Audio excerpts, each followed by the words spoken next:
हो गई green light हो गई। गाड़ी स्टार्ट कर।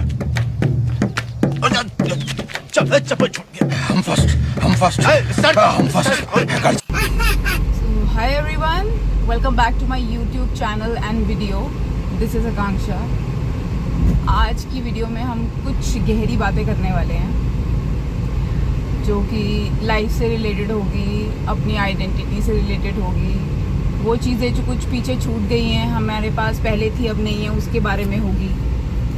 तो मैं ये कहना चाह रही थी कि आप लोगों में से कितने लोगों के साथ ऐसा हुआ है कि किसी ने आपको बहुत कोई एक्सपेंसिव सी चीज़ गिफ्ट दे दी हो, और किसी ने मतलब आपके फैमिली मेम्बर नहीं, आपके हस्बैंड नहीं, आपकी वाइफ नहीं, और उस एक्सपेंसिव चीज़ को यूज़ करने में आपको उतना मज़ा नहीं आता बल्कि जब आपने खुद वो चीज़ अर्न करके खरीदी हो।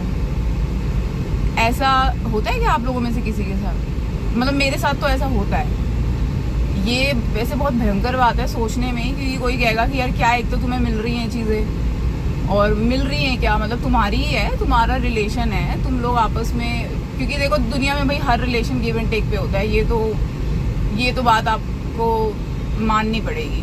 मतलब मुझे नहीं लगता ऐसा कि कोई भी रिलेशन किसी मतलब के बिना टिका हुआ है इस दुनिया में। हाँ ठीक है, कुछ चीज़ें हो सकती है, फीलिंग्स हो सकती है, किसी के प्रति आपकी रिस्पेक्ट हो सकती है, वो अलग चीज़ है, पर गिव एंड टेक के बिना दुनिया में कोई रिलेशन नहीं चलता। फॉर एग्जाम्पल कि मैं अभी मैरिड हूँ। मैं आज से 6-7 साल पहले मेरी शादी हुई, जब मैं जॉब करती थी और मेरी खुद की गाड़ी थी। तो मेरी खुद की गाड़ी थी, मैंने जॉब करके बहुत मेहनत से वो गाड़ी खरीदी थी। हाँ, वो गाड़ी लोन पे थी। 6-7 साल तक मैंने उस गाड़ी का लोन भरा, और उस गाड़ी के साथ मेरी फीलिंग्स जुड़ी हुई थी। बट मुझे ऐसा लगता है कहीं बहुत ज़्यादा फीलिंग्स भी हमें अपनी किसी के साथ नहीं अटैच करनी चाहिए, क्योंकि आखिर में जाके सफ़र फिर हम ही करते हैं। So finally I have reached my son's school to pick him up. It's his छुट्टी टाइम। तो या मैं ये कह रही थी कि आप कोई भी चीज़ जब अपनी अर्निंग से खरीदते हो ना, तो उसमें जो स्वाद आता है ना, बेशक मैंने जो अपनी कार बाय की थी शादी से पहले, when I worked very hard in my job, वो कार छोटी थी। एंड अब मैं जब मेरी शादी हो चुकी है, I am a married women, मेरे पास मेरे हस्बैंड की कार में ड्राइव करती हूँ, वो कार उससे बड़ी है। बट पता नहीं क्यों मैं बहुत दिनों तक तो खुद रियलाइज करती रही, यार मैं कार चला के जा रही हूँ, हर जगह पहुँच भी जाती हूँ, हम लोग साथ में घूमने जा रहे हैं। I am not saying that कि मुझ में अंदर इतना कोई उस तरीके का ईगो है कि यार नहीं, मेरी चीज़ मेरी, तेरी चीज़ तेरी। बट जो इंसान बहुत छोटी एज से ना, I started working at the age of 21। मैं 21 साल की उम्र से काम करना मैंने स्टार्ट कर दिया था। मैं साथ साथ अपनी पढ़ाई भी कर रही थी। बट मुझे ये था कि मुझे अपने घर में मेरे फादर की जो जॉब थी, वो उस टाइम पे उन्होंने जॉब अपनी ड्रॉप कर दी थी फॉर सम रीजंस। तो मुझे ये था कि मुझे अपना घर देखना है। एंड जो इंसान बहुत कम एज से अपनी फैमिली की रिस्पॉन्सिबिलिटीज उठाता आ रहा हो और अपना खर्चा खुद निकालता आ रहा हो, तो ईगो नहीं, एक प्राउड होता है उसके अंदर कि उसको अपनी चीज़ें खुद खरीदनी है और खुद अपना काम करना है।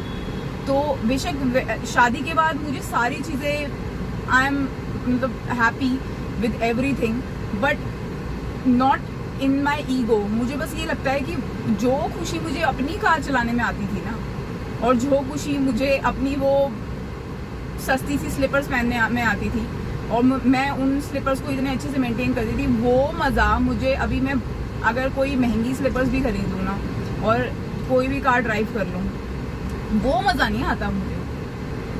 तो या मॉरल ऑफ द स्टोरी यही है कि ईगो नहीं रखनी है, पर इतनी रखनी है कि हाँ, हमारी आइडेंटिटी है। हमारी आइडेंटिटी किस पे डिपेंडेंट नहीं है।